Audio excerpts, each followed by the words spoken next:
নমস্কার বন্ধুরা, your parcel YouTube চ্যানেলে আপনাদের প্রত্যেককেই স্বাগত। আর ভিডিওতে ক্লিক করার জন্য অসংখ্য ধন্যবাদ।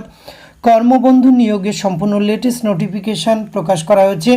আর বিজ্ঞপ্তিটি প্রকাশ করা হয়েছে জেলা আদালতের পক্ষ থেকে। এক্ষেত্রে আপনাদের শিক্ষাগত যোগ্যতা বলতে বাংলা লিখতে পড়তে জানলেই কিন্তু আপনি এখানে আবেদন করতে পারবেন। একদম লেটেস্ট নোটিফিকেশান প্রকাশ করা হয়েছে এবং অনেকগুলি শূন্যপদ রয়েছে। 3টি জায়গাতে রিক্রুটমেন্ট করা হচ্ছে, অর্থাৎ 3টি ব্লকে কিন্তু রিক্রুটমেন্ট করা হচ্ছে। তো এই বিজ্ঞপ্তিটি কোথা থেকে প্রকাশ করা হয়েছে, কিভাবে আবেদন করতে হবে এবং ওয়ার্ক-ইন ইন্টারভিউয়ের মাধ্যমে রিক্রুটমেন্ট করা হবে। তো ওয়ার্ক-ইন ইন্টারভিউর ডেট কবে রয়েছে, আবেদনের লাস্ট ডেট, সমস্ত কিছু তথ্য আজকের এই ভিডিওতে আপনাদের সঙ্গে শেয়ার করতে চলেছি। ভিডিওটি আপনারা পুরোপুরি দেখতে থাকুন। সাথে চ্যানেলটিতে নতুন হলে অবশ্যই সাবস্ক্রাইব করে পাশে থাকা বেল আইকনটা অন করে রাখুন, যাতে করে এই ধরনের নিত্য নতুন আপডেট সবার আগে আপনার কাছে পৌঁছে যায়। তো আসুন সরাসরি অফিসিয়াল নোটিফিকেশনটি আমরা দেখে নিই। স্ক্রিনে অফিসিয়াল নোটিফিকেশনটি দেখতে পাচ্ছেন, এটি প্রকাশ করা হয়েছে office of the chairman district recruitment committee and district জাজ বাঁকুড়া থেকে এই বিজ্ঞপ্তিটি প্রকাশ করা হয়েছে 2/9/2024 latest notification. Name of the post Karmabandhu recruitment করা হচ্ছে। ভ্যাকান্সি সংখ্যা 3টি জায়গাতে রিক্রুটমেন্ট করা হচ্ছে, বাঁকুড়া, বিষ্ণুপুর এবং খাতড়া। রেসিডেন্সিয়াল স্ট্যাটাস, এক্ষেত্রে কিন্তু residential Bankura district. Preference will be given for the candidate belong to the local station, অর্থাৎ লোকালি যারা আবেদন করবেন তারা কিন্তু প্রেফারেন্স পেয়ে যাবেন।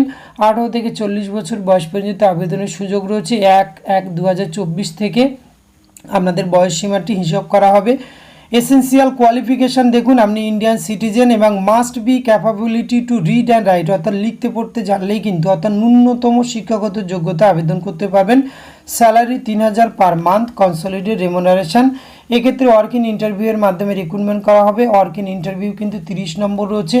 এক্ষেত্রে আপনাদের অ্যাপ্লিকেশান ফরম্যাটটি ডাউনলোড করে নিতে হবে এবং অ্যাপ্লিকেশান ফরম্যাটটি সরাসরি কিন্তু ফিজিক্যালি আপনাকে এখানে জমা করতে হবে এবং অ্যাপ্লিকেশন ফরম্যাটটি অফিসিয়াল ওয়েবসাইটে পেয়ে যাবেন, bankura.dcourts.gov.in। এই অফিসিয়াল ওয়েবসাইটে এসে কিন্তু আপনি অ্যাপ্লিকেশন ফরম্যাট পেতে পারেন, অথবা এই ভিডিও ডিসক্রিপশন বক্সে লিঙ্ক দেওয়া থাকবে, সেখান থেকে খুব সহজেই ডাউনলোড করতে পারবেন। এবং ডাউনলোড করার পরে যা যা তথ্য চাওয়া হয়েছে সেগুলো সম্পূর্ণভাবে আপনি ফিল আপ করবেন। করে খামের উপরে অবশ্যই আপনি লিখবেন application form for the post of Karmabandhu at Bankura, Bishnupur, Khatra, কোনটার জন্য আপনি করতে চাইছেন আবেদন, সেটি অবশ্যই কিন্তু মেনটেন করবেন।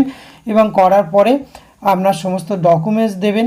দেওয়ার পরে আপনি কিন্তু 18/9/2024 পর্যন্ত আবেদনের লাস্ট ডেট রাখা হয়েছে। এই সময়সীমার মধ্যে কিন্তু আপনাকে পৌঁছে দিতে হবে।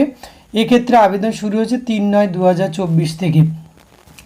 আর বিস্তারিত তথ্য পেয়ে যাবেন। এই অংশে আসলে আপনারা কি কি ডকুমেন্টস দেবেন সেটি একবার কিন্তু নিজের থেকে চেক আউট করবেন, যে এখানে কি কি ডকুমেন্টস আপনাকে দিতে হবে। বিশেষ করে আপনাকে ক্যান্ডিডেট অবশ্যই কিন্তু 2 সেলফ অ্যাটাস্টেড পাসপোর্ট ফটোকপি এবং রিপোর্টিং টাইম রয়েছে কিন্তু 12:30 at court premises on the day of interview. এক্ষেত্রে কিন্তু আপনাদের যে ইন্টারভিউ ডেট রয়েছে সেই ডেটে কিন্তু অরিজিনাল ডকুমেন্টসগুলি এখানে লাগবে। সাবমিশন লাস্ট ডেট হওয়ার পরে কিন্তু ইন্টারভিউ ডেট আপনাদের এখানে পেয়ে যাবেন এই অফিসিয়াল ওয়েবসাইটে। সে সময় এই ডকুমেন্টসগুলি কিন্তু অবশ্যই আপনাদের নিয়ে যেতে হবে। তো এই ধরনের পোস্টে যাদের কোয়ালিফিকেশান একদমই নেই, শুধু বাংলা লিখতে পড়তে জানেন, তারা কিন্তু অবশ্যই এখানে চাইলে আবেদন করতে পারেন। এই যে অ্যাপ্লিকেশান ফরম্যাট, 3টি জায়গার নাম দেখতে পাচ্ছেন, বাঁকুড়া, বিষ্ণুপুর, খাতড়া। তো এখানে কোনটার জন্য আপনি আবেদন করতে চান সেটা অবশ্যই টিক দেবেন। আর যে যে ডকুমেন্টস, ফুল অ্যাড্রেস এবং আপনার কিন্তু কন্ট্যাক্ট নম্বর সেটি অবশ্যই ভ্যালিড দেবেন, কারণ মোবাইল নম্বরে আপনার সঙ্গে কন্ট্যাক্ট করা হতে পারে, অথবা অফিসিয়াল ওয়েবসাইট ভিজিট করলে কিন্তু আপনারা জানতে পারবেন। ডিস্ট্রিক্ট কোর্টের পক্ষ থেকে রিক্রুটমেন্টটি করা হচ্ছে। তো এইটুকু তথ্য আপনাদের সঙ্গে শেয়ার করা ছিল। এটি যদি ভালো লাগে অবশ্যই আপনারা একটা লাইক, কমেন্ট, শেয়ার করবেন। ধন্যবাদ, প্রত্যেকে ভালো থাকবেন।